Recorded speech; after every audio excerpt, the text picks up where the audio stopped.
Yo, what up, bro? It's Royal Rumble weekend. Are you ready? Freak out, freak out, freak out. Oh, yeah. Wrestling Wrealm Houston, we have a problem. Yes!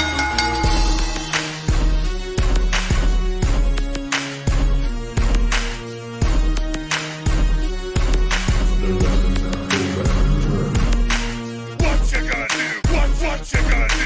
What you gonna do? What you gonna do? What you gonna do? What you gonna do? What you gonna do? What you gonna do? Oh yeah.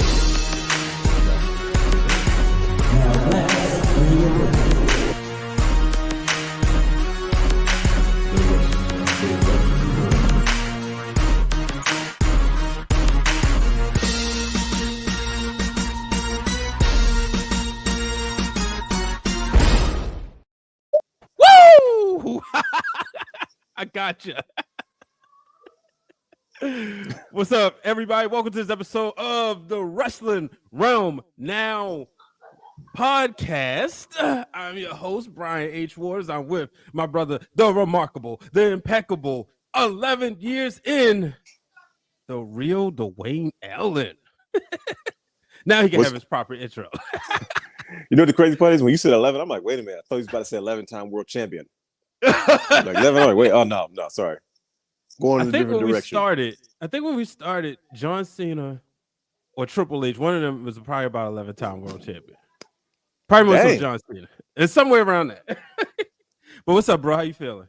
I'm chilling, man. What's cracking? How you feeling? You good? Man, oh, I'm great. So look, I just got these headphones yesterday, right? Uh-huh. And the music sounds 20 times better. Really?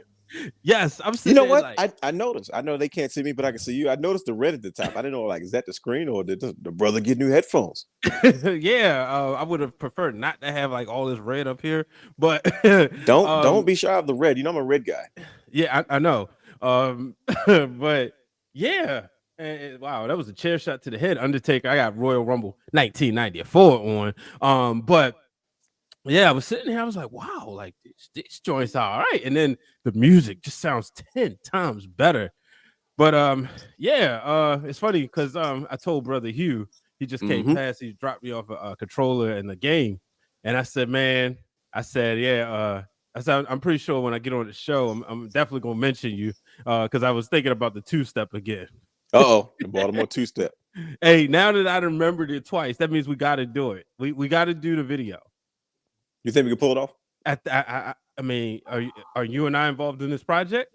Oh, okay, yeah, that's a layup. Look, when people don't understand about that NWO project, right? All the time and just discussion that went into it, and then we started discussing this when I was in Connecticut, Bristol, Connecticut. Very cold, like 20 degrees here is nothing there. I'm talking that's not cool. Negative 20 degrees up there. But, unacceptable. Right. You like, and to think you was trying to recruit me up there, brother. But nothing much your realness, no. But yeah, when we talked about that, and then a year and a half, 2 years later, executed it, and the response from non-wrestling fans, that lets you know we could do everything. So yeah,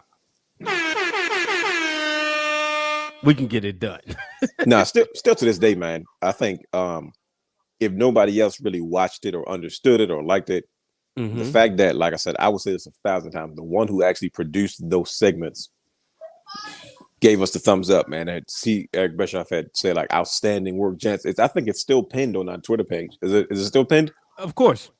It's probably gonna stay there until something better comes along, but and Hulk Hogan followed us after that. Yeah, that's right. And Hogan did follow us. I thought that was real. Like I like that a lot. Like that, I'm always a quality over quantity kind of guy. So it's not about everybody watching; it's about the right people watching, and the right person watched. So I can appreciate it. Exactly, man. Exactly. But before we get into this wrestling stuff, how you feeling? I'm anxious, man. Okay. I'm anxious. There's a lot of buzz swirling around the Royal Rumble this year. So I'm kind of itchy as a wrestling fan. These big events is kind of they're fun. As long as I have fun with the event, then I'm good. At this age, you have to enjoy wrestling on a different level, and I think the excitement of the what ifs has me kind of giddy and jittery a little bit going into the Rumble. So I'm excited. I'm looking forward to it. So allow me to play Uncle Brian role real quick. Mm-hmm. You letting the kids watch? It's a Saturday night as opposed to a Sunday, which means it's not school night. They was gonna stay up and watch regardless. Like they're homeschooled, so hey, Mm-hmm. Yeah, so they, my daughter's excited. I mean, she has it to the point marked on her calendar.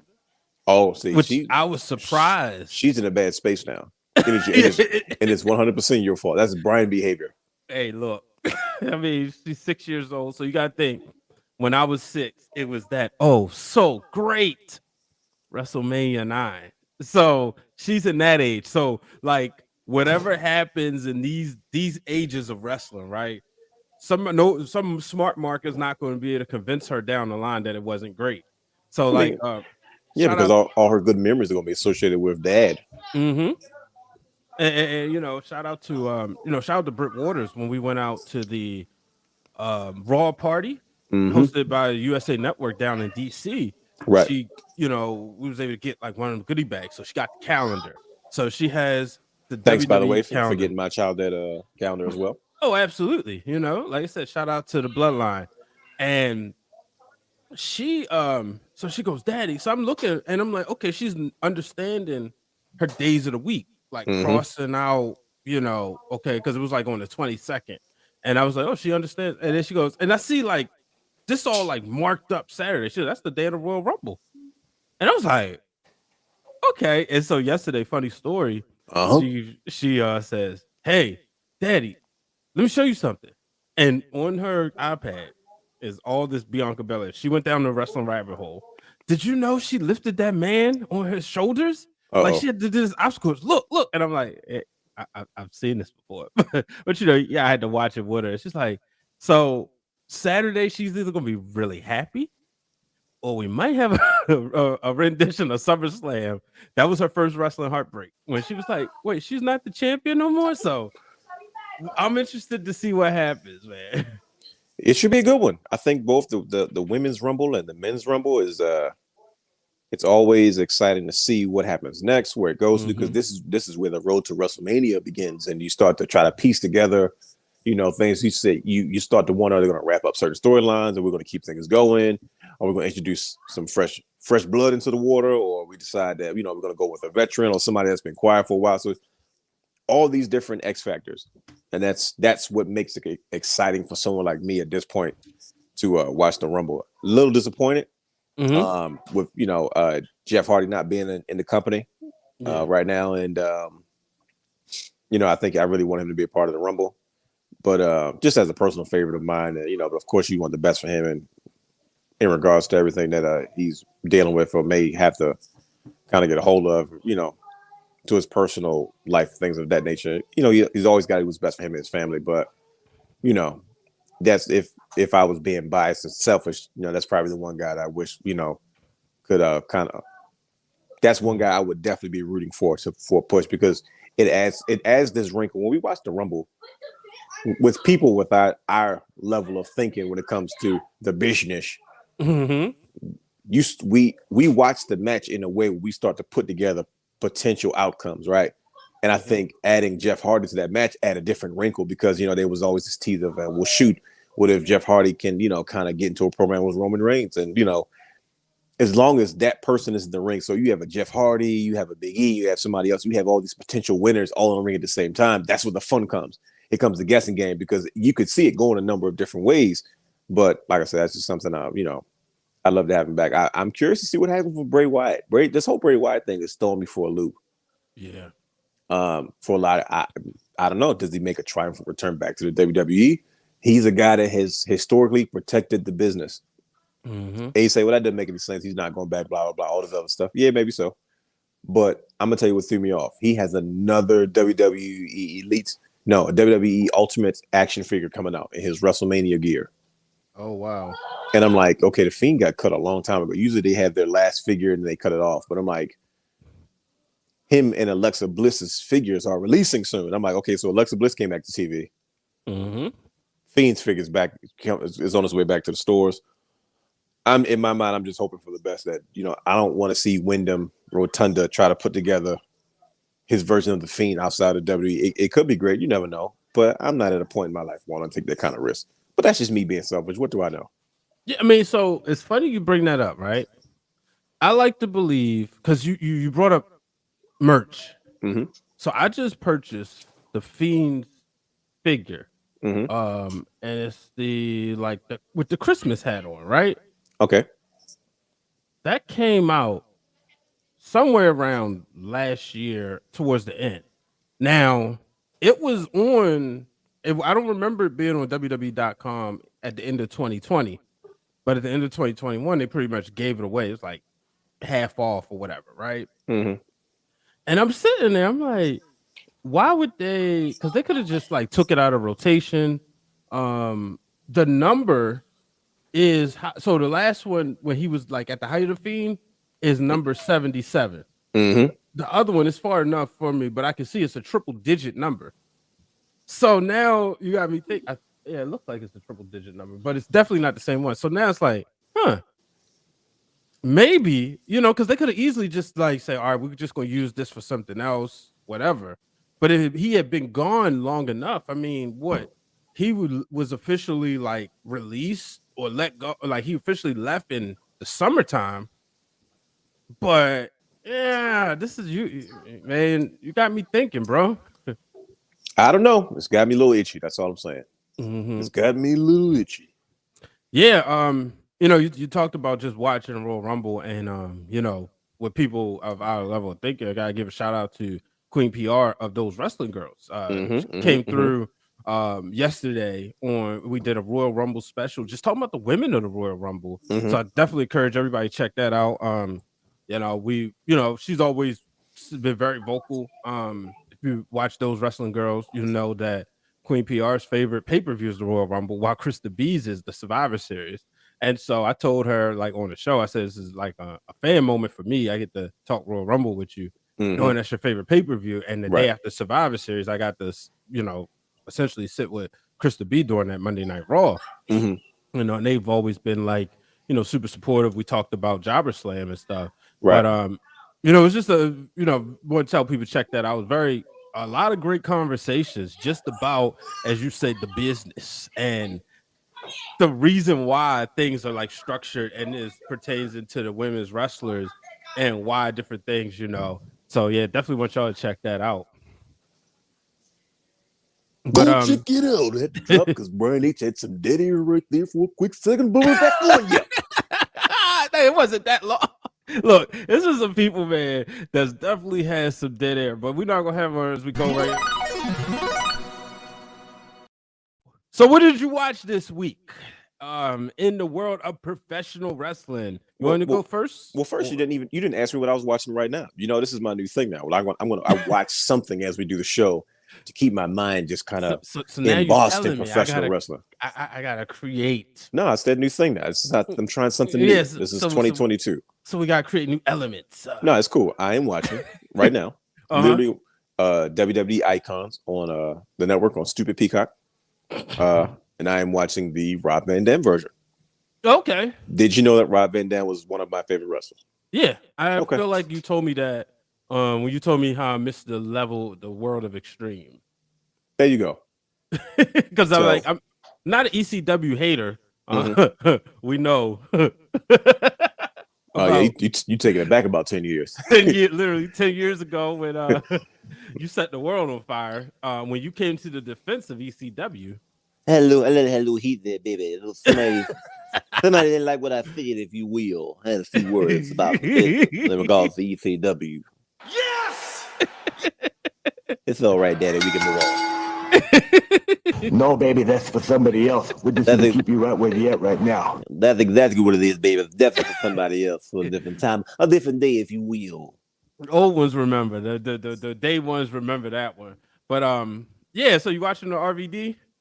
Yeah, right. Watching RVD icons, it's I felt like it was a good balance between early year stuff, older ECW things, and then of course his amazing time in WWE in his prime, which I thought was absolutely amazing. So I figured it was the right thing for me to watch right now, keep me in the right frame of mind, in regards to where my head needs to go for these generations of wrestling that we're going to be talking about today as we prepare ourselves for the Royal Rumble there, Daddy. Well, I'm glad you brought that up because you brought up RVD. Now, I told you what I watched, but you ain't tell me what you watched, but it makes for a perfect segue into what I watched this week, and that was... You see what we do there? That was just perfect. Right. See, that wasn't even on purpose. Absolutely perfect. But I watched a little bit of GCW. Whoa, Brian H. gone to the streets. Yeah. Come on now. First and foremost, I gotta give a shout out to a good brother Ruckus. Went to the Independent Wrestling Hall of Fame this weekend. Him, Homicide, LaFisto, just three people that. Oh wow, he's in great company, isn't he? Yeah. Jerry Lynn was also in there, but I named those three because I had worked with them in some sort of capacity. Whether it was like producing the documentary or not really. I think LaFisto, I just met her. I don't think she had came back to WSU.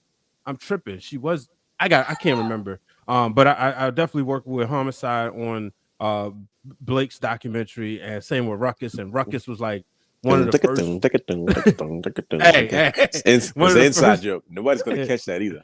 No, maybe, but yeah, I went with I went to plenty of independent wrestling shows with Ruckus, so somebody got to learn the business from, just learn a lot of the inside stuff that I probably shouldn't know, that I won't disclose publicly, but to see all the stuff that he's done, all his contributions, to see them get recognized, I thought it was a great thing. I love the fact that there is an independent wrestling Hall of Fame. Well deserved. Yeah, well deserved. And so that led me, to take a look. I saw the Battle Royal. It's this guy Charles Mason. He didn't win, but he's dope. Very dark, but you can tell like he puts a lot of effort into his character. And so I've been watching him. He was brought to my attention by Amber. She was like, "Yo, check this dude out. Like he's legit." And so I've been, he was in there, and he was like the last two. And you know how they say in battle royals, you can get over by not winning. Shawn Michaels said this. I saw something from Shawn Michaels this week where he talked about before, like I think it was before he got into his first Royal Rumble, he watched Kurt Hennig in like one of the either 89 or the 90 Rumble and watched his performance and realized how over he was able to get without winning. And said he realized it's not about who wins, but it's about the performance. So that's one thing that I saw from Charles Mason this week. And then also obviously the the Joey Janela, Matt Cardona, just some of the stuff they was doing. They had their Joey Janela Photoshop and Chelsea Green and himself together and all these pictures. And then, Cardona's like, take this off the internet.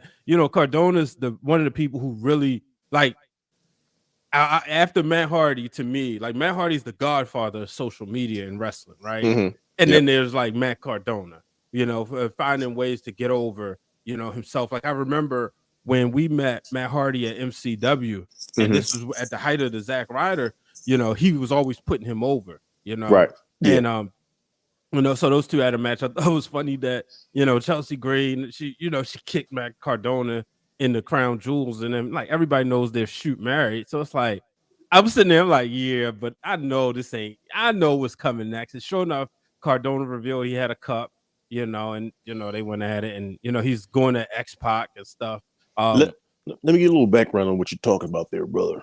Yeah. I'm gonna say the best thing about a guy like Matt Cardona is that he has taken his WWE experience in regards to producing segments, not only in his matches, but he has brought so much relevance to the independent wrestling scene and the global wrestling scene simply by taking what he has learned and he applies it to that level. Matt Cardona and first of all, Matt Cardona and GCW is almost on the same level as John Cena and ECW. They just don't belong. They don't go hand in hand. Right. That's what's so funny about it, though. And from the beginning, you know, guys like they're taking Game Changer Wrestling to a different level. Like they're almost modern day ECW-ish because they've made it the place to be for every intense independent superstar. When you look at a guy like Matt Cardona, like people are saying this is the wrestling heel that we didn't know that we needed. And Matt Cardona's response was, "What are you talking about? I'm a babyface."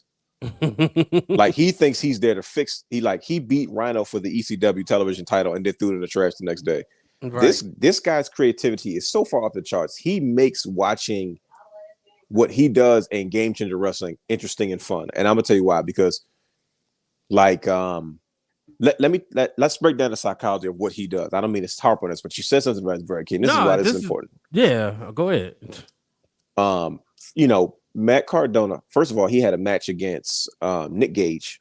You know, everybody knows, you know, Nick Gage is the death match king, right? And Matt Cardona had his first death match with him, and he beat him for the GCW world championship, right?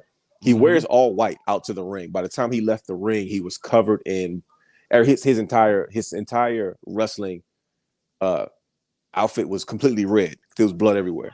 And I'm talking about he even had like shards of glass in his body like weeks later that he ended up having to take out. But just the iconic scene of him winning that title was almost sacrilege to that audience because it's a rabid, very raw ECW-ish type audience. And for someone like a WWE guy like Matt Cardona, he's living the gimmick that I always wanted to do if I left WWE. Like I would literally go, like he's like an outsider. And when the outsiders first debuted in WCW, they were perceived as WWF guys going to an inferior product, causing problems. Right? He books himself the same way. Like, oh, I don't belong here. I'm just here because I'm here to save this place because this place needs me. And this place is like, why is this pretty boy here? Like he is so far from what we do here. And he's giving people middle fingers and fans are booing him. So, you know, fast forward, he wrestles again in GCW. He quits, him and his wife. He's like, I'm quit. I'm not wrestling ever again. And then he shows up, and then maybe not too long after that, Mick Foley says, he loved to wrestle. You know, he wish he could still go because he would, he wants to punch him in the face and all that kind of stuff. Simply because Matt Cardona goes to that style of professional wrestling, right? And he just makes a mockery of it. He thinks he's better than it. And it's not like he's undefeated in GCW. First of all, he comes out with his wife. And he is doing so much for her as she's ever done. He has done more for Chelsea Green than WWE has ever done for her in developmental, NXT, anything. Because she is an instant heater. He brags about his hot wife that he just married. She comes out there wearing his old Zack Ryder gear with the half pants, half shorts outfit, right? Modified to his Matt Cardona logo. And her t-shirt says Chelsea 469. So just sticking it to the fans, like it's nowhere where he should marry someone that hot. He comes out with when a flannel vest that says F Mick Foley on the back. You know, he's got it. He got his sponsor PBRs, and it's just like, man, he is everything that is the opposite of what that audience is expecting, and he just eats it up. And he tweets about it. He promotes it. Joey Janela and have had exchanges on social media. Matt Cardona was doing a toy vlog for the Major Wrestling Pod Network. And guess what happened? Joey Janela attacks him during the vlog. Like, come on, man. That's storytelling. That's marketing, right? And they're using the free web. They're using the internet. And I'm like, man, he has such a crazy mind that, like, he has proven that you can take a mainstream way of booking stuff and you can take it to the independents. You can take it on the road. You can take it, through social media, because it's like, man, he is making him and John Moxley is making GCW destination product. So once again, the match goes on, match ends, whatever. Matt Cardona comes out with a mystery person. It's Brian Myers. Brian Myers, formerly known as Kurt Hawkins, has made it clear. He's like, I'm never doing GCW ever again. It's too intense for me. So they come in there and they cause a ruckus and they're pissing fans off and he's fighting. And then who comes out to save Georgina? X-Pac. Come on now. That's X-Pac just recently got cleared to wrestle again. It's been such a long time. Of course he comes back to GCW out of all places. It comes back to that rabid fan base. And it was so refreshing to see that level of entertainment on an independent show. It was depth to it. Right. And even then, once again, the post-match, the tweet. Matt Cardona always talks about 1994. He didn't get his X-Pac. It was a 1, 2, 3 figure he didn't get for Christmas. He said it ruined his Christmas. Right? He said you ruined my Christmas in 1993. He said in 2022 you just ruined my my celebration after my match. Now I'm coming for you. So now we got a program between Brian Myers, Matt Cardona, and most likely it's going to be Joey Janela and then X-Pac in his corner. Come on, man. You just sold your next pay-per-view. Mm-hmm. And then that feud carries over through social media. I know more about GCW now because of all the stuff that Matt Cardona has been introduced to. Like, yeah, that's to me what pro wrestling is about. That's the level. He doesn't bash. He takes his shots at WWE every once in a while, but they're professional jabs. You know what I mean? right. He'll say, from 2000 and whatever to 2021, that was my developmental years. Now I'm main roster material, and he's doing the best work of his career. Mm-hmm. You know what I mean? So I'm glad that you had a chance. I say all that to say I'm glad you had a chance to really watch, as I bring it full circle, to really watch that, you know, and because a lot of people consider you they don't really see you as a guy outside of WWE and stuff like that. I know you don't get criticized, but it gets talked about quite often. Right. But the whole point of it is it's possible for you not to be in WWE and still find a way to make what you do entertaining and to pull the casual fan in. And I'm talking about the casual wrestling fan. And I think he does an excellent job of it. And to be honest with you, I feel like if a lot of other wrestling companies did that, you know, AEW, Impact, you know, they found ways to kind of like just keep it real, keep it like I don't know what to call it for lack of a better term, but it's like, man, if you in professional wrestling right now, there's ways to pull eyes to your product without having to bash anybody, without having to go super cheesy, without having to make too many things up. If you keep it as organic as possible, you know what I mean? Mm-hmm. I think you'll find that a lot of wrestling fans will start gravitating to more stuff besides the mainstream product. Yeah, and as I watch all this ECW footage, and the thing is, like, I think I'm trying to figure out, you know, I see like Fight TV got all these different types of, like Fight TV Plus and this, that, and the other. Mm-hmm. Like, if I'm pretty sure it's not like WWE where you could get, you know, where you get the subscription. But you know, it's something I'm looking into, you know, because I want to get into Terminus. Mm-hmm. I had Jabari from NAW, the Nation of African American Wrestling LLC on and the Facebook group, and you know, we was talking about it. He was saying like, you know, he went to Terminus and talked about like, because he's not a WWE guy at all. Grew up in the South, right, in Atlanta, so like WCW folded. he was disappointed and he left wrestling until he discovered Impact. And you know, now, you know, he'll support like the black wrestlers and whatnot. You know, obviously you can't like avoid WWE, but you know, it's not like his go-to. But he was talking about like with Terminus, like they got their own rules and stuff and all that, you know, seeing like the matches like Gresham and stuff. So I you know, I want to get into that. And then obviously, you know, I obviously support like the independent wrestlers, you know, the ones we know and the ones we don't know. So, but yeah, that, you know, the GCW, I'm a big presentation guy. So I was, you know, I enjoyed the presentation, just like a CCW action, you know. Did you recognize the arena they were in? Come on now. I'm just asking. It was the Hammer style. Who doesn't recognize the Hammer style? It was renovated. I didn't know if you were going to catch it or not. Oh, I knew. Well, I mean, they said it a million times. Oh well, never mind then. They said it a million times, but you could, yeah, it definitely looked different. But you know, it's like I was talking to Marcello, former member of D-Line. He runs CCW Action, all women's fed up in Delaware. So we was, you know, talking about, you know, some potential work together, as I just put that out there. But you know, I was telling him one of the things I like about their product is the presentation. So on Title Match Network, and I'm a big presentation guy. Matter of fact, gotta check out their belts. You know, I you know, I was one of the consultants for the network title. You know, he asked me, sent me some what he had thought, and you know, one of the ones I was like, yeah, I really like this one. That's the one he went with. So I was, you know, proud. You know, I could say I'm a belt consultant now. Add to the resume.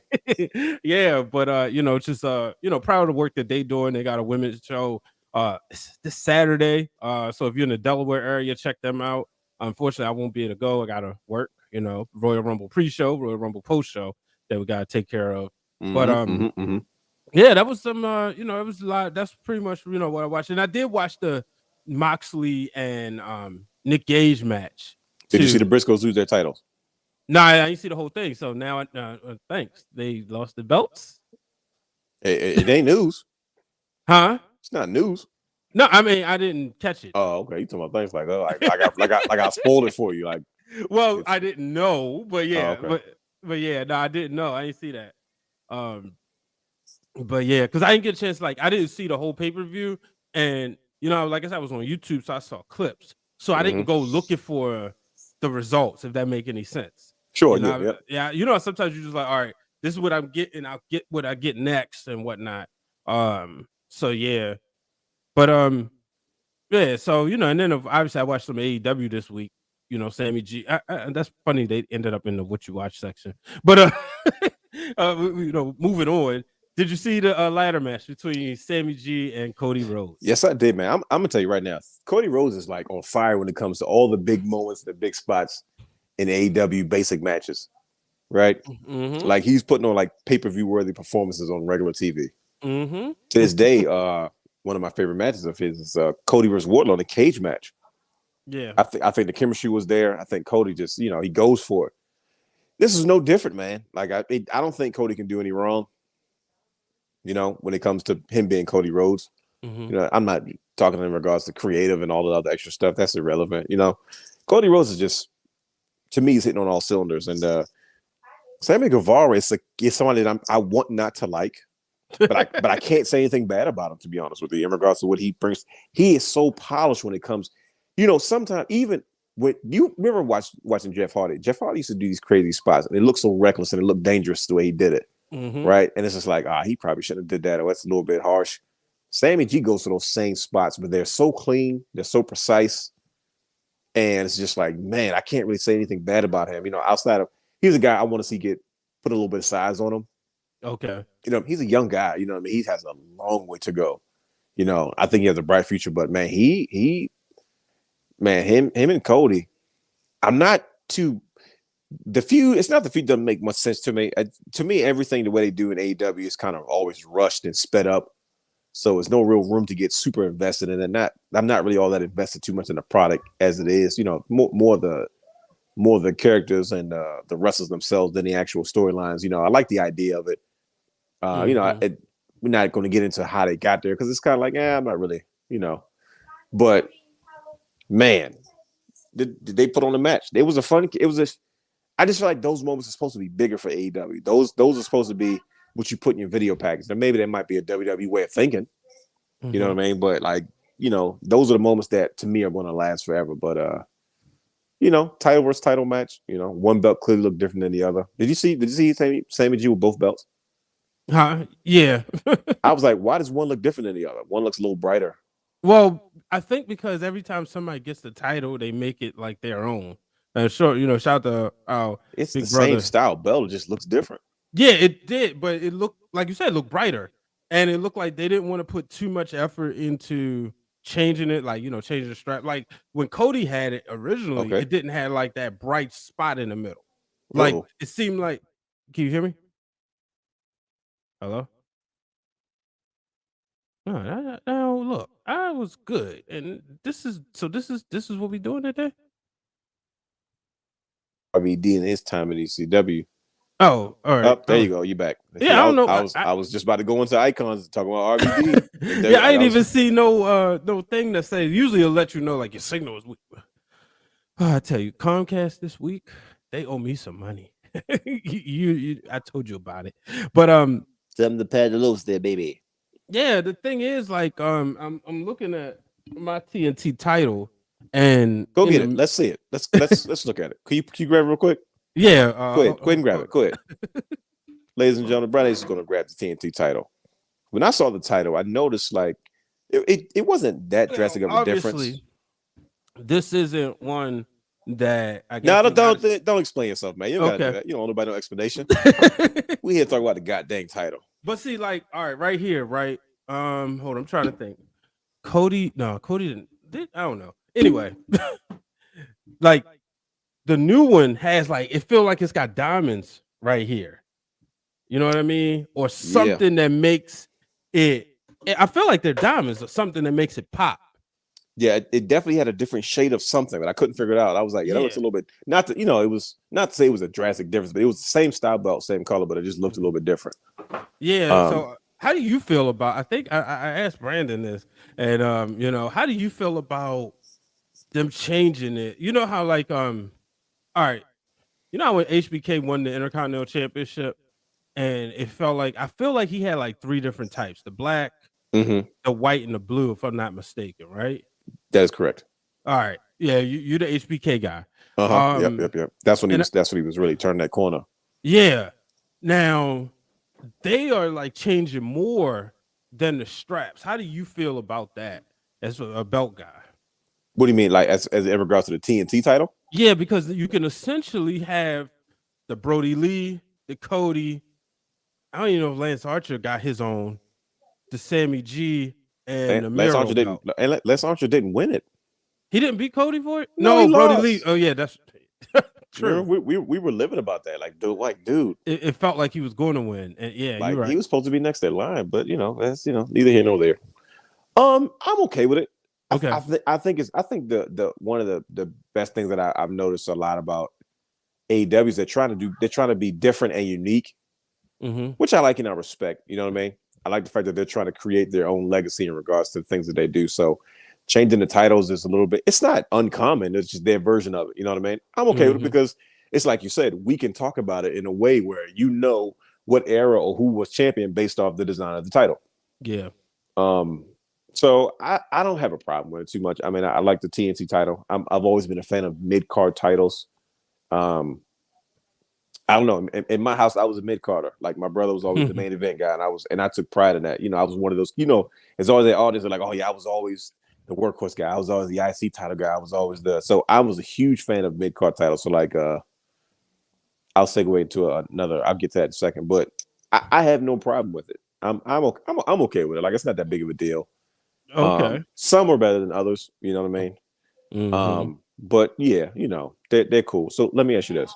Yeah, we've had shows about mid-card titles and things like that. Where do you compare the TNT title right now to some of the past mid-card titles in regards to importance of it according to the brand that it's a part of? So I'm not asking you to measure the TNT title versus the IC title because one has a lot of lineage, a lot of history, and the other one is kind of relatively fresh and brand new, right? But just in regards to like you remember what the IC title meant to the WWE during different time periods, but like also what about the United States Championship in WCW or like the television championship in WCW, or the United States Championship in WWE along with the to me it always seems like there's these 2 mid-card titles that kind of or the European Championship in the WWE. Where do you rank the TNT title amongst the other mid-card titles of professional wrestling, even like the X Division title? The Legends. What were they calling it for the Global Champs? The Legends, whatever they wanted to call it in TNA Impact. It's hard because when I look at, let me see, did I miss anybody? I said Brody Lee, Cody, Sammy G, Miro, Darby Allin. Darby, yep, obviously, yep. And that's it, right? As far as I know. All right. So I'm trying to look at like, all right, who's the champion? I don't know if I want. I feel like they're like those niche characters, sure, but not necessarily workhorses, and not necessarily next in line. Okay, right. But see, then I wanted to say maybe like these are our originals, right? But then Miro had it, and obviously he's like Miro's an original guy, but the human being has obviously been in the WWE like Cody. So it's really hard for me to like. I would say like I want to say to me it feels more X Division-ish. Before the X Division had that like stipulation with I think it was the Ultimate X match where if you win you get the opportunity to like change the belt for a world title match. It feels like that. Like when I first saw the X Division title, And I saw like guys like Samoa Joe and AJ Styles and Christopher Daniels always going for it. I always saw it as like, okay, these are like the guys that you know that's going to go out there, put on an entertaining match and whatnot, you know. And it's kind of like, to me, the television title for Saturday Night Wrestling. Like, these are guys we want you to pay attention to. They may not necessarily be world champions, right? Like, I think back to 95 when Johnny B. Bad and DDP was going at it. I didn't never see those guys as being world champions. Quite honestly, not even U.S. champions at the time, but they had some level of importance for me to pay attention to their matches. I think those titles were like King of the Mid Card. Mm-hmm. Like the United States Championship IC title was kind of like, oh, this is you're this champion, but this means you're up next. This is this, it's supposed to get you ready. It's supposed to establish you, you know, in that upper tier. I look at like the television title and the X Division title as we're king of the mid card, the European Championship. We're king of the workhorses. So like the television championship, to me, WCW television championship will always be dominated in my mind by Booker T. Okay. The feud between him and Booker T stood out the most. So him and Chris Benoit, you know, those feuds were the ones that, you know, they weren't interested in anything else but anything surrounded that title. You know what I mean? Yeah. Outside of that, they were just having wrestling matches. There were no major stories behind it. Their stories were revolved around the title. I'm a better wrestler than you, and that championship says that. Versus, well, I'm going to be on the show regardless. I just happen to have the strap around my waist. You see what I'm saying? I really wish I could have experienced what the NWA TV title was like. Because that's that's one thing we don't have any privy to. Yeah, you ask anybody like who was in that era, that's like their favorite belt. Like my uncle talks about it all the time. Like if I ever come across like, you know, the belt, right? And so like that would be like my ultimate gift for him, for like my thank you for surrounding me with all this wrestling, because like we'll talk titles and he always brings up, he's like, you know, I want one belt, and that's that NWA TV title, right? But I always hear people talk about like the matches that like Arn Anderson had with it, and then the look with the red strap and whatnot. What about Tully? Yeah, well, obviously, yeah, and you can even see now the stuff that NWA's doing with it, with Pope, you know, carrying the strap, you know, and it has still that same feel that it's like this is the most important title, like you said, the king of the mid card. So what do you think about mid card titles today that are kind of non-traditional, right? So we have back in the day, it was a television champion. That was a normal thing. Like it may seem kind of crazy now, like, you know, they have a television championship in the NWA, WCW, right? And then now you have a modern day version of what people are trying to do with those titles, kind of like the TNT championship. That's pretty much a television title. You know what I mean? Yeah. And what about like the digital media championship in Impact? You know what I mean? It's no different than Matt Cardona's internet title that he had as Zack Ryder. You know what I mean? Facts. So like, you know, you're not really a TV company anymore. You're not dominated by TV, but you know, you're pretty much dominated by digital media. Like Impact, majority of their stuff is digital media based. So they have a digital media championship. What do you think about? Does it work in today's product of professional wrestling? Is it an outdated concept? What say you?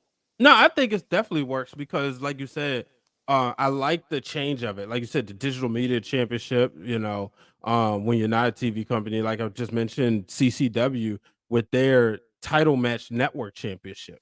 Right. These are the things. One, it gives, you know, people something to chase. You know, everybody can't be world champion, right? No matter which way you look at it, we love wrestling. Everybody may have goals and aspirations, but everybody can't handle the pressure of being a champion and being the face of the company. But it gives people, you know, something to reach for, something to shoot for. And I like this as an opportunity. Also, you know, for a guy like Sammy G, maybe AEW do see him as somebody and they want to see how he can hold this title. But I definitely think there's a space for it. And I don't think you always got to go naming it after continents. You know, I actually like them doing that instead of, you know, I mean, because what you gonna say, the North American, the You can't say the Well, that's Intercontinental. what NXT did. NXT took a very That's modern classic feel on it, and bringing in the North American title. Mm-hmm. As their kind of mid-card title. It had a very classic look to it, a brown strap, big gold globe. It reminds me of the national. that NWA used to have. Yeah, the Or they NWA still have national. it. They have it now, right? They revived it. Yep. Dude, you wouldn't have, like, last time I checked, it was Chris Masters. Who's the do you have any idea? I'm checking now, brother. Yeah, Google. so that was when I first saw it. That was the vibes that I got, and I thought that was pretty unique because Chris Adonis. There you go. You know what I mean? So, I think if you do it the right way, I don't mind it. You know what I mean? I think as long as it holds the importance, you know what I mean? And I think the TNT title is doing that as of right now. So, yeah, definitely. But yeah, like I said, that's good stuff. That's a good gist of what we watched so far. Before we move on, I know we got to get to the main event, which is the Rumble. No pun intended. Adam Cole. Talk about him. Adam Cole, NJF versus CM Punk.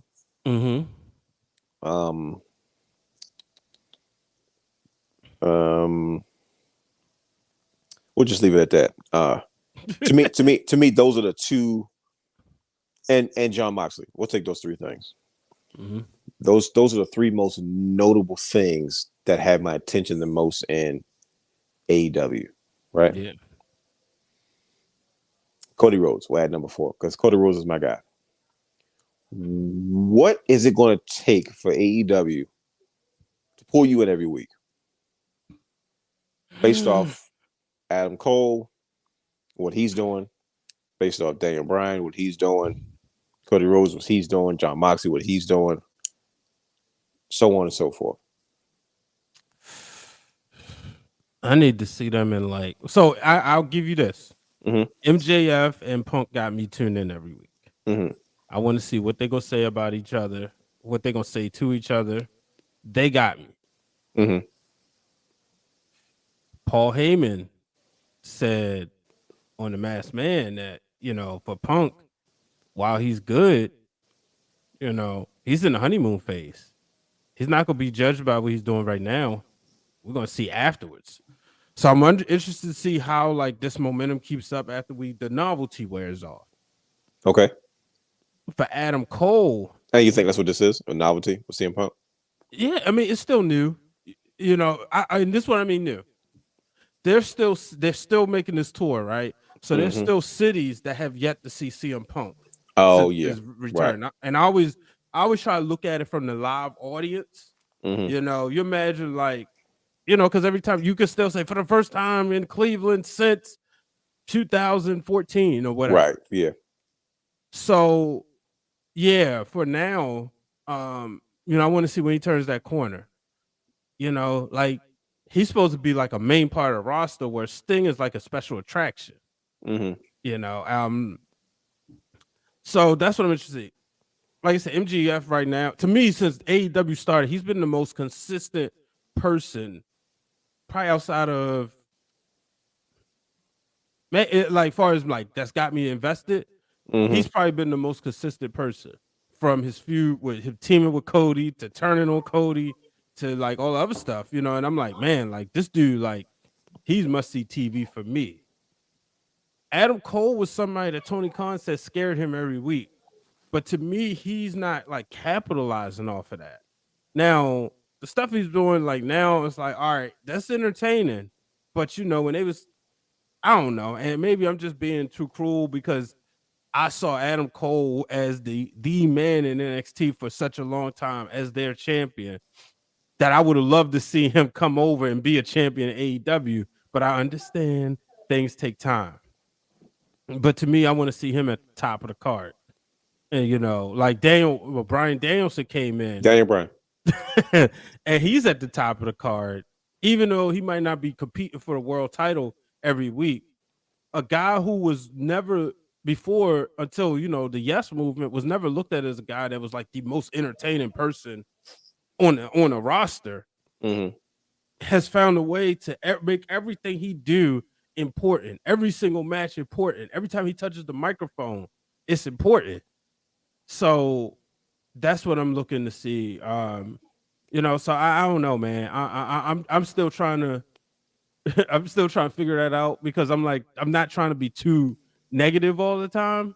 Mhm. But for me, I want to see Adam Cole baby on TV. You know, I've seen enough Adam Cole matches. I want to see the Sure. programs. I want to see the big stories. That's what I want to see. Him coming to Britt Baker's aid. Mm-hmm. So let me ask you this. Last but not least.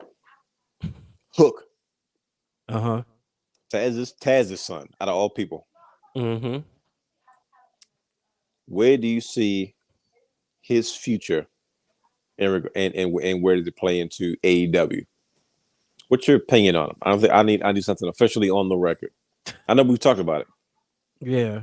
But I'm like, I don't think we've ever really like what do you think about? I always say I missed a lot of the big vignettes that get me hyped for Hook. Mm-hmm. You know, it's probably during I'm fast forwarding because you know if I don't catch wrestling live, I don't watch matches. So Okay. I will watch stories and I'll watch the beginning of a match or the finish, unless you tell me like, oh man, unless it's a Bryan Danielson match or you know I'm watching the whole thing. So I think somewhere it was a disconnect for me. So to me, I'm not like Hook, send Hook. You know, I'm not going to be yelling his name in the crowd, but based on the presentation they're giving me, I see him being like, you know, a top guy in the next 2 years. Hook is the man. Like he's so funny. Like it's just you look at this guy. He's little. He's got such a unique look, right?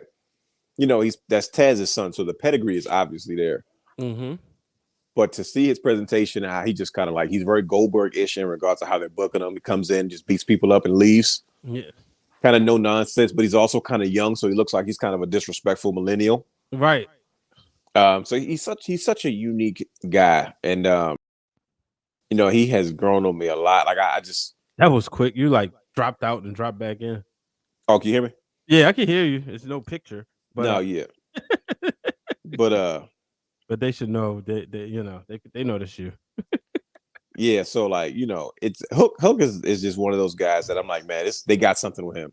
He's kind of like Darby, you know what I mean? When Darby kind of came in the mix, I didn't really get him. I didn't know what he was doing, but I think his associated with Sting made me understand him because I understand Sting, and I'm like, oh, okay, I get Darby a little bit better. You know what I mean? Yeah. I feel the same way about Hook. Like when you just look at this raw talent, I'm like, oh yeah, this is going to be fun. But I just like I said, I know we're wrapping up what we watched this week before we go into the Biela Resistance. Yeah. But yeah, man. Yeah, let's go real quick. Let's go time travel. So this week, I've been obviously on my Royal Rumble kick. The 99 Royal Rumble is always one of my favorites, right? That might actually be my number one. It's definitely in my top 3. It's between like this might not be fair to say, but it's probably like 99, 2000, 2001. Like I don't know if it'll get better than that for me. But yeah, I was watching the 99 Royal Rumble and like just like the storytelling of Vincent Kennedy McMahon. You know, like getting on the commentary, then getting off, and then you know, telling everybody beat up Stone Cold. You know, they got the $100,000 bounty. That's what I learned about bounties. Never heard of it, never understood bounties.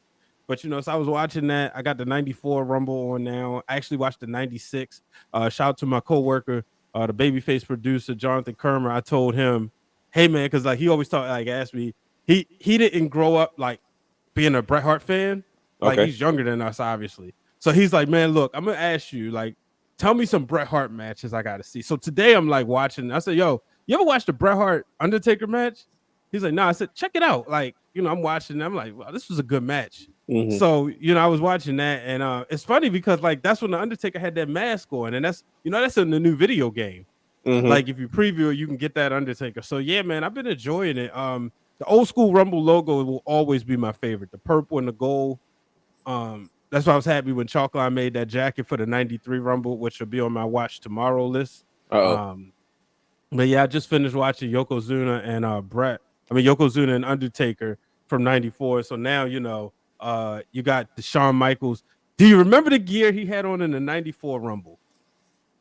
Vaguely. All right. Yeah, I do, of course. Like you the Shawn Michaels guy. Mm-hmm. You know, and here's the funny thing. It took me back when I was watching 96 Rumble. I was like a huge, believe this or not, y'all can get this on record. Here it comes.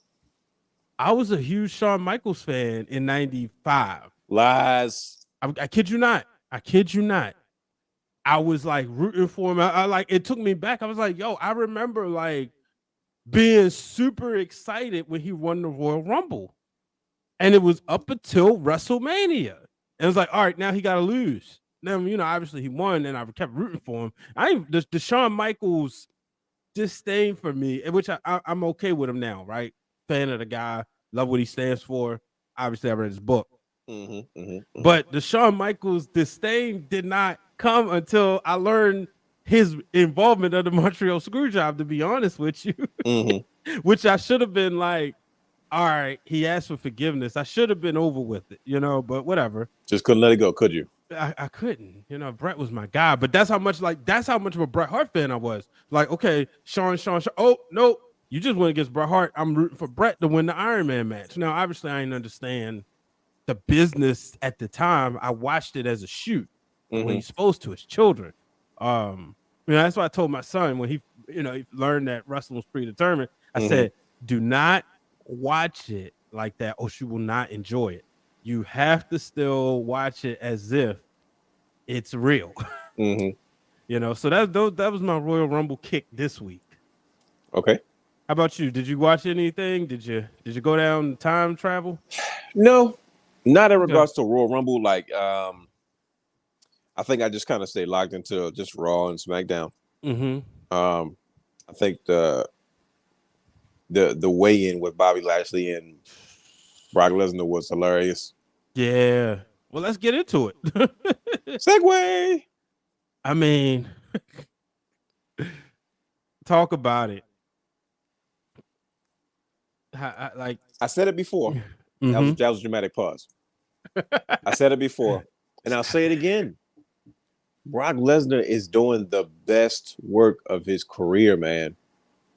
As far as being an entertainer, he just has it figured out. He just has it figured out. Like, he looks like he's having a blast. I've never seen Brock Lesnar look like he's not having, like he's taking it so seriously that he's having that much fun with it. Yeah. And he's really that good, though. Like, before we used to be like, oh yeah, Brock doesn't talk. He just kind of jumped and smiled and beat people up. He has so much more depth to him. Like, he's grabbing the mic, he's initiating the conversation. He's the one that's like, I'm like, man, where has this Brock Lesnar been all this time? Yeah. Like, this guy is like, he's this good. Like, he was just being shy before.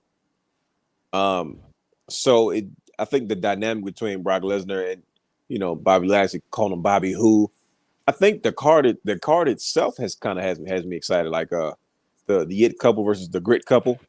You know, I'm not really expecting a. Oh man, you went out, or did I go out?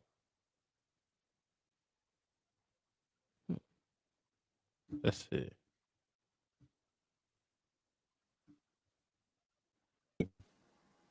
You back? Now, yeah, I can hear you. Okay. Now I can. So yeah, that's pretty much what I've just been focused on for the most part. It's just the actual build-up. So I think yeah, go ahead. Before I get in there, I got a real quick bonus.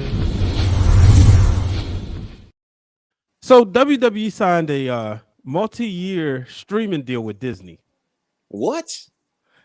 And it's for people in Indonesia. Indonesia? Indonesia. My bad. You said Indonesia. I can't get everything right. No, it's okay, brother. We all can't get it right. Now, my bone to pick is if they could do that for them overseas, why couldn't we get WWE? I mean, why couldn't we get WWE on Disney Plus here? I'm about to get me a Canadian VPN so I can get the WWE Network in Canada. To be honest with you, this is bothering me. Yeah, like I think I had to bring that up on the show because we've been very vocal about how we feel about Peacock as we both have it on right now. Mm-hmm. But yeah, I had to pick that bone real quick. But yeah, man, I was watching that, and obviously, I told you, talked to Bobby Lashley. Well, my guys talked to Bobby Lashley this week. I mean, I talked to him too, but my internet, as it seems like this, acting crazy right now. So I'm gonna keep talking, and hopefully y'all hear this, or y'all gonna hear Dwayne, because StreamYard or somebody wants to be separating us. That's it, the devil. Yeah, but one of the things he said is he said Brock got the biggest challenge of his life, and he's not taking it serious. Yeah, that's it. And it's like he said, look, you better take this serious. So he was like, I'm gonna walk away with that title with ease. And this is what's got me excited, but I can't. I'm gonna do the thing I hate doing, and I'm gonna act like a member of the IWC. Uh-oh. I can't help but think Triple H Booker T. Really? Why? Cause no, come on, man. No, I cut it out. I knew you would say that. Okay, let me be fair. Why? Because I felt like the promos that Triple H and Booker T had, they didn't have to go that far, considering Triple H wasn't losing to Booker T. Okay. And you remember, like, Conrad? Did you ever hear that episode where he goes in on Bruce Pritchard about it? Mm-mm. Oh man, yeah, you got to hear it. Like Conrad said, what every black wrestling fan felt at the time. Did you have to say this? I did hear it. Yes, I did. I listened to that episode. I'm tripping. Yes, I did. Yeah, the WrestleMania 19 episode. Yes, I did. I did listen to that. Yep. So, like, when I hear the Bobby Who stuff, I'm like, really? But then, I get out of my head. But, it's the Wrestling Wrealm. Talking with my brother, I can tell him how I feel. I get out of my head and I said, man, this is Tell funny. us how you feel, if you will. This is funny. But first I heard, I was like, I don't like it. Bobby Who? Like, bro, he's crushing him out there. And I'm like, oh, Bobby, you better beat him senseless. But he said, hey, he's helping him sell the t-shirts. when he said, Paul, come here, I got a joke for you. Knock knock. He said, I've seen it all. Brock Lesnar tell knock knock jokes in Philadelphia. Mm-hmm. He said, who's there? Bobby. Bobby who? He said exactly.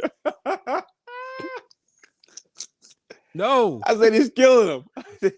I said he's killing Bobby Lashley right now. I was like, bro. As soon as he said knock knock, I knew this was gonna go. I said, man, this is hilarious. Like, this is exactly what I expect to see from arrogant Brock Lesnar. And he's landed in thick. So now that I take my IWC hat off, right?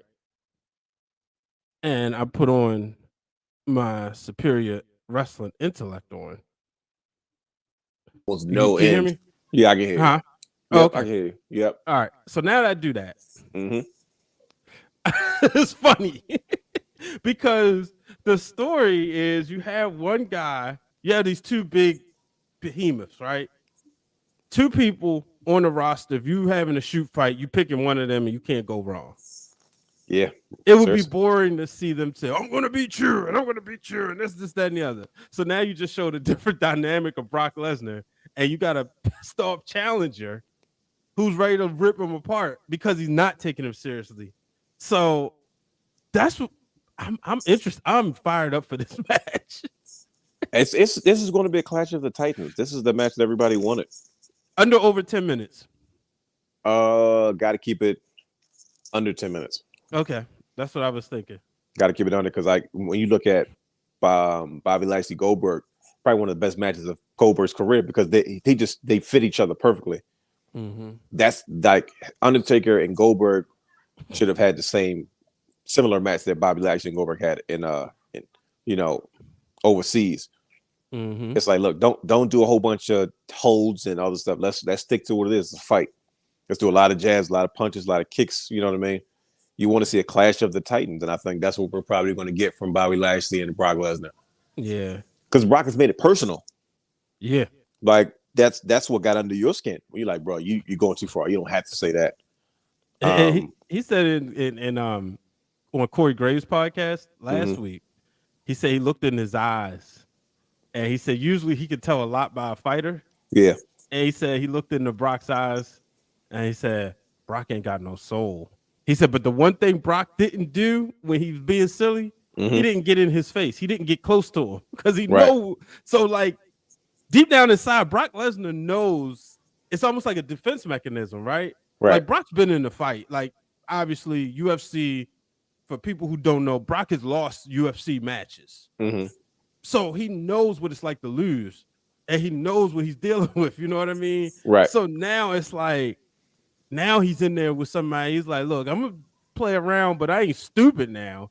I don't get in his face because I ain't, you know. So this match, it's what we've been waiting for. Do you see this being a one-off? I do, honestly. Really? I do. I really do. I think this is just going to be a clash of the Titans. And I just think that we're going. I don't see why they wouldn't go for Roman and Brock Lesnar for the 8th time. Like Brock Lesnar is and Roman Reigns is turning into like a legitimate rivalry because they've had Mania match after Mania match after program after program, and it's like it's almost different every single time, and they're all big money matches. Let me ask you this. I gotta ask you this. I'm gonna just start naming rivals real quick. Sure. And I want you to tell me their best rival. Undertaker. Just that's quick hard. hitters. Just okay, quick hitters. Just Stone Cold. Okay, I was then now Stone Cold. The Rock. Triple H. Mick Foley. John Cena. Edge. Oh, okay. Hulk Hogan. Randy Savage. Shawn Michaels. Bret Hart. Brock Lesnar.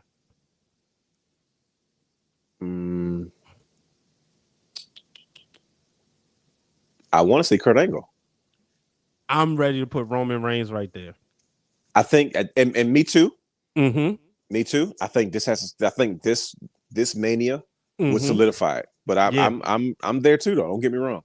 Yeah, I'm ready. I'm definitely in that space.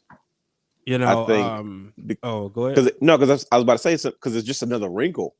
Yeah. You know what I mean? But like I say, when you can give me the same thing over and over again, but you find a new creative way to do it, that's when you know what I mean? You're putting, that's when you're able to evolve. And it's like the talent and the chemistry doesn't change, but the storyline does, the wrinkle. And I think that's the part about it that I'm enjoying the most. I'm like, man, look, I don't mind another Roman Reigns and Brock Lesnar match because it makes sense.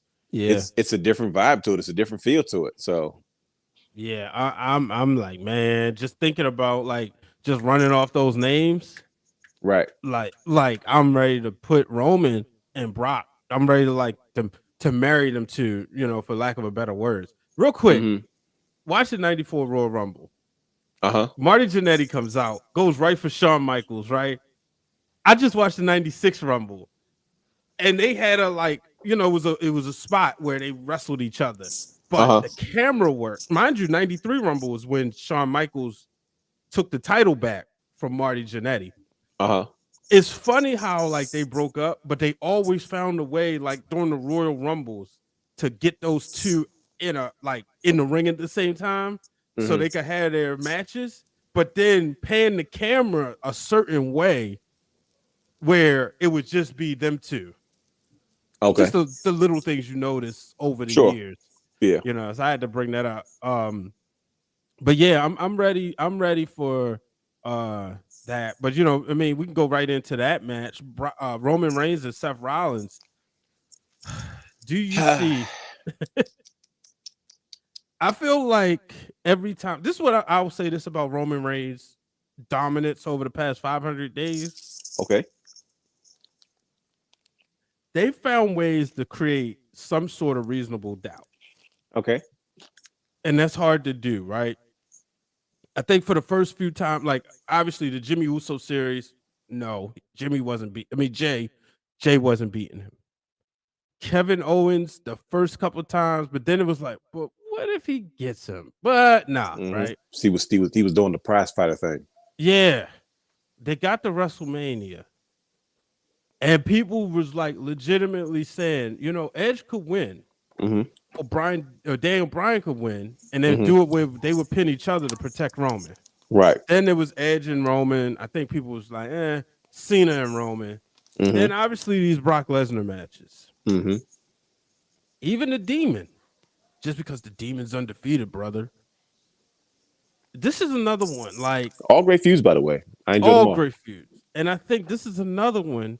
That's how like Roman Reigns has been doing some of his best work, where people are like, Roman could really lose. I don't think he's losing, but people believe he could lose. What do you think? I think because it's Seth Rollins. Seth Rollins is cunning. Seth Rollins is a top guy. There's always that what if. Yeah. You know what I mean? And Seth Rollins has always historically found a way to outsmart Roman Reigns, if more than anything. You know what I mean? And there's a lot of history there, obviously. I think as long as you have a credible opponent, it makes it, there's always the you never know. I do think this is definitely just a distraction match, as I'm calling it. Yeah. Because in my mind, we're always, first of all, I'm thinking about two people in particular. One, what is Kevin Owens up to? Because he always seems to have his, he's not too far removed from these situations. Excuse me. And once again, I just think that they have never let go of Brock and Roman. Right. The first thing Brock did was, I'll see you on SmackDown when he won the WWE Championship. Yeah. So there's always these things, well, shoot, man, is he going to try to merge the titles? Are we getting rid of both titles? Or like, what are we doing? And I think as long as they have us asking these questions, that curiosity pulls us in, because it gets me every time. You can predict everything in the world, but when you have all those X factors in the same room, now you have to pick one of those X factors. And now it's almost like running numbers. You playing a lotto, you got to pick which one it is. And that's not always the easiest thing to do. But at the same time, though, for us smart marks to decide we want to try to figure it out, that's what makes it challenging. That's what makes it fun. And then you're watching like, no way. This is not, it's, of course we can do an obvious finish, but I think when they do these type of teases, when you put Roman in a match with Seth Rollins, shoot, Seth could beat him. Don't get it, Brock Lesnar and Bobby Lashley. Hey, Brock Lesnar might get caught slipping. And first of all, like, it's not like Bobby Lashley's a slouch anyway, but I think even if Bobby Lashley does beat a Brock Lesnar, he's going to come looking for Roman. So that's just how I feel in regards to that, Seth Rollins and that whole dynamic of that particular match. It's going to be good because Seth is Seth, you know what I mean? But he's going to tell his own story, you know what I mean? So it's like a cross promotional championship matchup. You got Seth Rollins that's supposed to be on Raw, but he's going for the Universal title. You know what I mean? And you got a guy like Brock Lesnar that does whatever he wants to do. Facts. So let's move on to the It couple versus the Grit couple, man. Oh yeah, this is gonna be fun.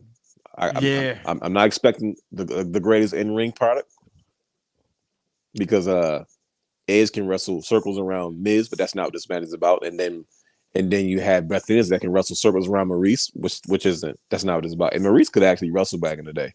I think she's too far removed from the ring to really go back to that style of performing. Yeah. But I think this is one of those things where the story itself is going to carry you. I mean, Edge and Miz are actors, right? Facts. So the story that I'm looking forward to what they're going to tell me when they get in the ring. And they add their wives, they add all these wrinkles. Once again, you've taken a program and you brought it to the main event, because that has all these wrinkles that I need explanations for. And that's the fun part. I knew this match was coming in a minute. Beth Phoenix randomly decided she was leaving NXT. And I was like, oh, I think we all know what's coming. We definitely going to get Miz. When Miz came back with Maryse and she confronted Edge, I said, we all know what's going on. Like a week later, all of a sudden, Beth Phoenix decides she's, whatever the time I was, she's done with NXT. And I was like, okay, either she's not happy coming off the changes, or are we definitely finna get Edge and Beth Phoenix versus Miz and Maryse, Miz and Mrs. I guess you can call them. So I think that's gonna be really fun. Edge is, like I said, Edge is hitting on all cylinders. Miz is kind of went back to his, his other partner instead of John Morrison that got released, unfortunately. Mm-hmm. So it's interesting. I like Miz and Maryse. Miz always finds a way, Mm-hmm. and I think they find a way this weekend. I was wrong. I picked them at WrestleMania against Cena and Nikki Bella. It's funny because terrible idea. And Miz said he still won. He took a shot on the Cheap Heat podcast yesterday. He said, "But I still won," considering he still had. We talked about Matt Cardona, mm-hmm. and out kicking his coverage. Yeah. Did Miz ever, outkick his coverage or what? Wow. People used to say that about Daniel Bryan as well. Right. Shout out to those guys doing that. Shout out to them. But yeah, you got a kick out of that, didn't you? You just gave one over there. Hey, shout out to Kofi Weaston tuning in on Twitch from the Dirty Hills podcast. Yeah. So all right, Becky, Lynch, and Doudrop mm-hmm. for the Raw Women's Championship. Mm-hmm. I'm excited for this. I don't think anybody in the world is picking Doudrop except maybe her family. Yeah, but that's not nice. I'm just keeping it real. You said besides her family. Yeah, but I'm really excited to see her work with Becky Lynch.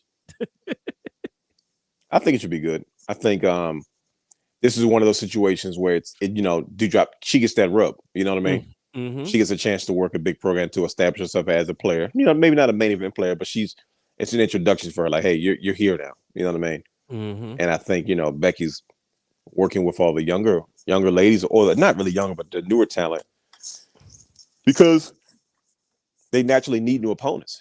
Yeah, you know what I mean. They naturally need new opportunities. You can't keep telling the same stories. So with the absence of Nia Jax, they're going back to that big mountain of a woman style of we've had it in the men's division. We've had it with Big Show and the super heavyweights. They're looking for that same representation amongst the women. Mm-hmm. that major heavyweight presence. You know what I mean? Yeah. So I think she gets an opportunity this weekend to really, well, not this weekend, but she gets an opportunity to Rumble to show that she belongs in that conversation as well, and to kind of put her in that place. So I'm looking forward to see how Becky Lynch brings the best out of her, you know what I mean, and see if she can kind of rise to the occasion. So yeah, real quick, 94 Royal Rumble, Final Four. Mm-hmm. Shawn Michaels, Bret Hart, Lex Luger, and Fatu. Mm-hmm. And I'm sitting there, I'm like, wow, like, yeah, he, obviously would later become Rikishi. Mm-hmm. He was a workhorse, man. Like, he was doing a lot of the good spots in, WWE, even whether he was kind of like that dependable guy. And I don't think a lot of people noticed that about him before, right. Obviously, his, the success of his career would come being Rikishi. But, when he was Fatu, he was definitely, before he was even a making a difference guy. Yeah, I remember that. He's the community guy. Yeah. I liked it. As a child, I was like, oh, man, this is pretty cool. Do you see how much times have really changed in regards to the wrestling industry? Mm-hmm. Like, a guy can be there for that long, and they'll constantly try to find something for him to do, versus now, man, if you can't cut the mustard in 6 months, you might get sent home. Yeah. But, everybody, one, the roster wasn't so big. And then you also, now we know more about like the BSKs and the cliques, they right. like protected each other. Mm-hmm. But yeah, like I said, I'm really excited about that match. Kind of gives me Bret Hart, Razor Ramon vibes. 93, where it was like Razor Ramon's introduction, because it was like he was still fresh on the card. Mm-hmm. Now, granted, like me and Queen PR, she's reading Bret Hart's book for the third time, and she brought up the fact that they said, like Bret said in his book, they put Razor Ramon in that spot because he had ran out of heels to work with because of the fact that the steroid trial. Right. But it's just like at that time around that 93, Razor came in 92 big program with Savage and Flair and would be perfect later, even though it was Warrior first, and then like boom, main event, and unfortunately he never became WWE champion because of, all the other stuff. But, I'm interested to see what happens with Doudrop moving forward. I think she'll be, a player down the line. Not yet, but, after we get through, maybe around the summer, she'll probably get another title shot at whomever's the champion. Right. No, I agree. Like I said, it's only time will tell. But man, I think she has an amazing opportunity at the Rumble to really make a name for herself one way or another. Yeah. Now it's time. The Women's Royal Rumble match. So this is the fifth rendition of it. Who do you like to win? The Women's Royal Rumble? Yeah, we'll start there. Bianca. I like last year I picked Bianca and it was like so scary because she felt like an odds-on favorite. Then when she came in at number 3, I'm like, oh man, it's a little lower number. She went the distance like Ric Flair, who had the same number when he won. But I like her to win again. Obviously, there's the element of surprise. There's the WWE's making the push for Ronda Rousey and whatnot. But I like Bianca to win this year's too. And we get that, we talked about it last week, bringing us full circle with her match with Becky Lynch. I just think it makes the most sense. Mm-hmm. You know what I mean? To her finish it off and then beat Becky at Mania. Yeah. Man, I think I don't know. That's just me, but yeah, Dallas will go crazy. She beat what? it would make everything that much more worth it. It just reminds us of long-term booking. Mm-hmm. You know what I mean? Yeah. So now for the men. Okay. Who you got? This is where I'm stuck because there's always somebody that I'm pulling for. Mm-hmm. But it doesn't necessarily mean that they're legitimately in the best situation to actually win. Yeah. Right. So like my first obvious choice is always gonna be like an AJ Styles, right? Just because it's AJ Styles. But then I'm like, realistically, who's up next? Who do I see actually win this? So honestly, I'm pushing for like maybe Kevin Owens or AJ Styles. Okay. It's funny because that's my pick. Are you serious? I'm dead serious. I don't know if you saw the graphic that we put in work for work, but everybody on my show picked AJ Styles to the point like when I'm like turning in the picks. Shoemaker's like, why did y'all pick AJ Styles? But like nobody talked about this, right? Right. And even to the point like when people sending in, there's like my guys were sending it to me separately, right? And it was just and my reasoning was it reminds me when you and I talked before Drew McIntyre won. Okay, this is what made me pick AJ Styles. Just to let you know where my head was, right? When you and I talked, I remember we didn't even have like a weekly show at the time. But I was like, hey man, it's when our shows was untaped, phone conversations in the morning. Right. I said, who you like to win the Royal Rumble? He was like, Drew McIntyre. I was like, oh really? He was like, I think they about to get him going again. I was like, so I'm listening. He was like, you just think about like leading up, he's been away from the title long enough or the title picture. And he's starting to get those wins. He broke away from Dolph. He came up, and the way you put it, I was like, oh, that makes sense. So when he won, sure enough. So I'm thinking the same thing. AJ Styles been away from the title picture. Right. Had a quick in and out with Omos. So I'm like, yeah, I think, to me, AJ Styles wins the Royal Rumble and goes on. I think that, see, I'm confused because I'm really picking Bobby Lashley to win. And I think you could have that match there. But what I would love to see is Big E and Bobby Lashley go at it for the WWE Championship, and then Big E beat Lashley at WrestleMania.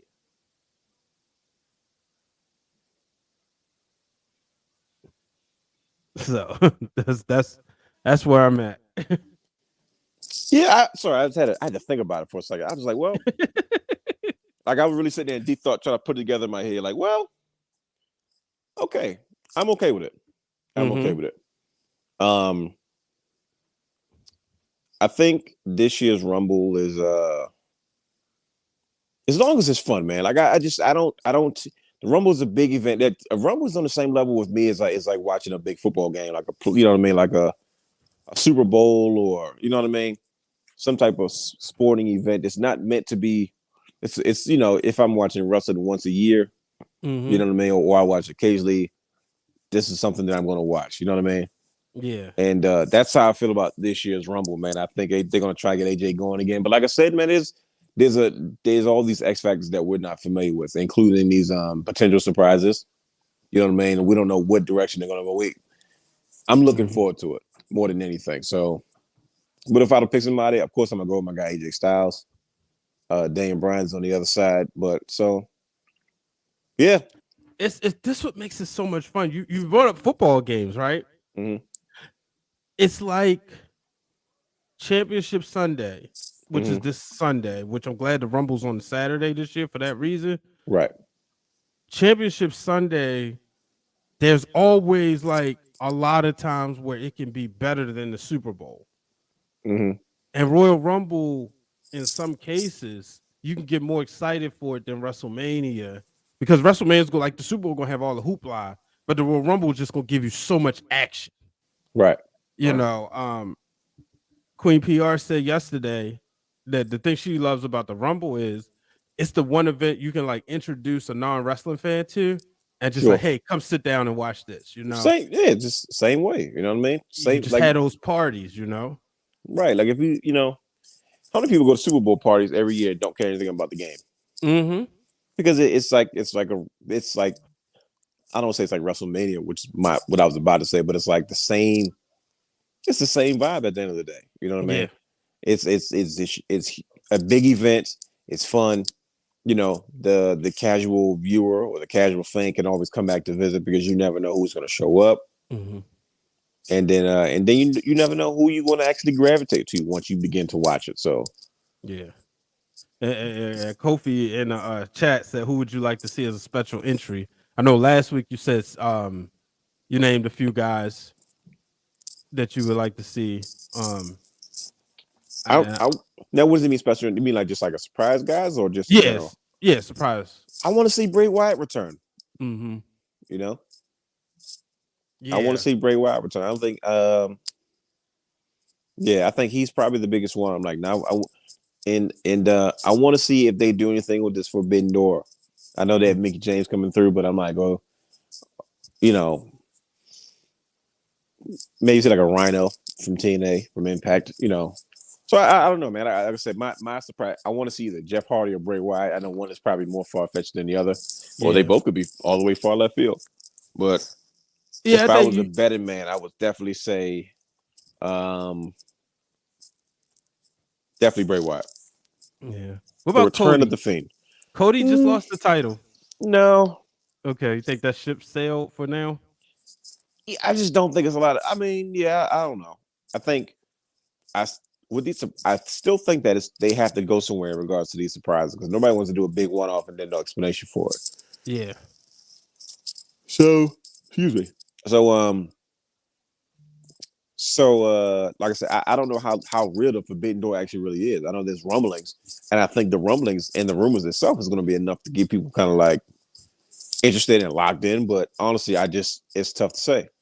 So, like, I want to be excited to say, man, maybe we might see a lot of things that we haven't been privy to before. I know they did it with the ladies, probably trying to fill spots and, you know, with more familiar faces than not. But I don't know. That's a good question. Yeah. I'm curious. Yeah, I'm excited for it. And that's the thing, you know, just seeing, you know, I don't want to know, you know, I'm one of the people I don't want to know. I just want to let it happen and then, you know, pop for it. Of course, yeah, that's what you know. I don't want to see the surprise entry. Who is there anybody that's out right now that we just completely neglecting because we just haven't seen or heard from him? It's like, oh yeah, I forgot he's out. He could show up. That's a good question. It's hard because like I'm trying to think like who didn't get released. Yeah. You know, You know, like you remember back in the day when like they would always do releases and like JTG would always still be around. Right. Like I can't think of nobody like who's on like that status, if that make any sense. No, it makes perfect sense. It, and I think once again, I've said 1,000 times. I've said it quite a few times on the show tonight as we, kind of get to this, what you call it, into this time of the podcast. I think that's what's going to make it exciting and fun. Whether Kane. No, not Kane. You don't think you see Kane? Because like Kane, well, wait, he went in the Hall of Fame, but he never retired. I mean, I think that's kind of obvious. That's an obvious one. You know what I mean? But it's like, oh, it's Kane. Okay, cool. Like we get it. You know what I mean? Yeah. But I want it to be somebody special or different. So we'll see. Mm-hmm. I don't know. But like I said, Kane is a good one though. Yeah. Think maybe Big Show or Mark Henry. Maybe. Because those older guys, you don't have to explain anything. They're one-offs. Like you don't gotta. They don't have to go anywhere. You don't have to say, okay. Like if Cody shows up on WWE for Royal Rumble, he can't pretend like he didn't show up on Royal Rumble by the time he goes to AEW Dynamite or Rampage. That people are gonna want explanation because they're gonna know he's over there. That's the whole point of this whole Forbidden Door. Let's not pretend like we don't. You all don't know what goes on. So we're just kind of gonna go there. Right. And I said that with the older guys because they're one-offs. Like Mark Henry's retired, Big Show's retired. They just come back to have one more match. It doesn't take away from what they do in AEW, and it doesn't really add to what WWE's already doing with their current youth movement and their new level of coaches. So, could you throw Billy Gunn in that mix? Maybe, yeah, same one, same thing. Like I know he's like wrestle, but he's not like in like a major program. He's not like in a Cody program. You know what I mean? I mean, he kind of is now because he's kind of vying for his sons to go after the AEW tag titles. Yeah, true. You know what I mean? He just had his boys attack Christian the other day. Jeff Jarrett. I thought we saw Jeff Jarrett already. Well, wait, he was on he was on TV the other day, wasn't he? He was on TV the other day. Yeah, because I'm like, I know Bischoff was there. I just saw it because Royal Rumble, Peacock will roll through. So now it's Royal Rumble 95. And so it's Jeff Jarrett versus Razor Ramon when Jeff Jarrett won the title. Right. So I was like, oh, yeah, he could show up at the Royal Rumble. Maybe. I don't know. I think I've run out of answers. Yeah. But any final thoughts before we get out of here? Man, I'm looking forward to the Rumble, man. This is, like I said, this is one of the most exciting times of the year. A lot of implications. A lot of things riding on what happens here. This is the proverbial road to WrestleMania. It starts at the Royal Rumble. But I think they did a really good job of making this event matter and keep this event important. You know what I mean? If it isn't always the best in a lot of situations, I'm just looking forward because they're setting up for a huge WrestleMania in Dallas. Yeah. So that they know where they want it, where it ends up at. I think now they're like, now we got to go back, put these pieces together, and we got to make it make sense. Yeah, let's try Dallas again. Last time they was there, they had all those injuries. One of us went out. God, dag it. Well, okay, there you go. Yep. Yeah, so I'm excited about it as we get ready to close. Like you said, they always find a way to keep the Royal Rumble relevant. Right. I usually hear people say, I'm not excited about WrestleMania.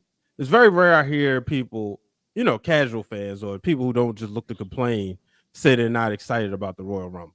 Mm-hmm. You know what I mean? So I'll be excited to see what happens and, make sure y'all stay tuned to the Wrestling Wrealm accounts because we will be live tweeting the show, one of us.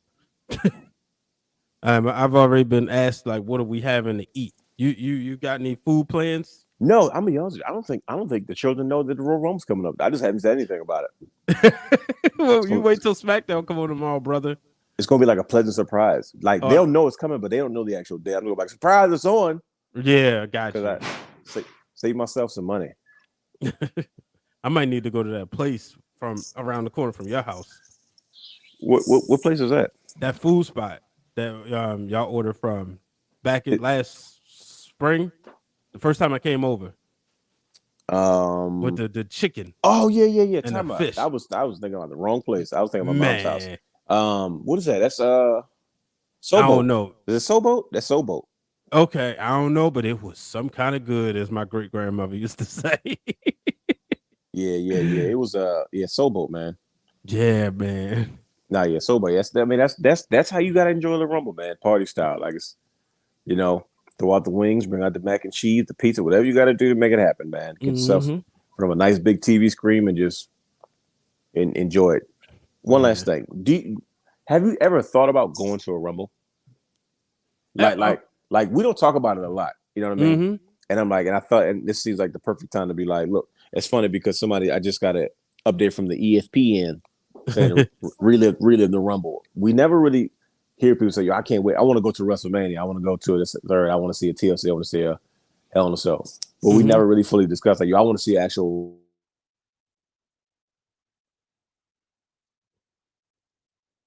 Oh man, I ain't hear him. 5, 4, 3, 2, 1. I'm sure he'll be back. There he is. All right, yeah. But you said, have I ever gone to one? Thought about it? Yeah, like we never talk about. Oh, I want to go to a Rumble. We talk about Mania. We talk about everything else, but I've never really once had a conversation. Man, I got to see me a Royal Rumble live in person. Do you think you had the patience to experience a Rumble live and in person? So that's always been the goal. Okay. The goal is always to do the classic 4, right? Sure. Yep. 5 if you want to throw Money in the Bank in there at this point. Yeah, I haven't seen a Hell in a Cell in person. Yes, I have WrestleMania 28. But that was outside. Like I want to see Hell in a Cell inside. But I definitely want to get to a Royal Rumble. That was the plan. It was penciled in this year, but COVID. But I'm hoping next year I can go. But Royal Rumble and SummerSlam are definitely the next 2 I have to do. Survivor Series was fun. Even though it's like, I mean, it's not, it's not our childhood Survivor Series, but it's still dope to see the elimination, even though, that whole process. But yeah, right. Royal Rumble, that's definitely a goal of mine. How about yours? No, definitely. I agree 100%, man. I want to be in the crowd yelling 10, 9. There you go. 8, you got to have those experiences at least once. Now, there's people out there that do that every time. That's part of their routine. It's uncommon for them to miss a wrestling event versus for us. It's like, there's still a lot of firsts there on the bones. Yeah. So, I agree with you, man. I think that's I think that's just what it's all about. That's the missing piece. We watch it 1,000 times. We watched it growing up, man, but experiencing it, to me, that's always the next level. Like, of course, we always talk about WrestleMania, but I want to experience a WrestleMania. We talk about a Royal Rumble, but I want to experience a Royal Rumble. There's always a difference between watching something and experiencing it. So yep. I think that's where mentally my mind is starting to go now as, I'm getting older and I'm setting some goals and, trying to get in some situations and, you begin to look at it from that perspective versus, hey man, we watched this 1,000 times. We've enjoyed it so much, man. Well, let's experience it. We can watch it all we want, but the experience is what lasts forever. That's what stays with us. So, absolutely, man, absolutely. I can't say it no better than myself. Oh yeah, before we get out of here, man, definitely want to recognize Daily Smart on Twitter for recognizing the Wrestling Wrealm in the 5-star category. Yes, sir. Podcast, and I mean, you just go and look and see all the podcasts they listed. But yeah, we was under the 5-star category, so we appreciate that. Y'all out there, you watching on Apple? I mean, if you're listening on Apple, or if you're listening or watching, because you can watch podcasts on Spotify. If y'all don't know that, the Wrestling Wrealm videos do come up when we upload the show. So make sure y'all check that out and drop us a 5-star rating on both of those. You can rate in Spotify, so give us a 5 stars. But make sure you follow the Real Dwayne Allen at Dwayne Allen 24 at TRDA brand. Follow me at Brian H. Waters. And last but not least, make sure you cop a shirt. Proud wrestling fan. I'm proud fan. I know you are too. So make sure y'all grab some merch on the WrestlingWrealm.com. Appreciate everybody. Wayne, appreciate you, brother. Who? I said Dwayne. I appreciate. Oh my bad. I thought you said Wade. I'm like, wait, who's Wade? Is he checking in? Man. I appreciate you too, man. Like I said, this is it's never gets old. It's kind of what we do. So yes, sir. Till the next time, folks. Too sweet.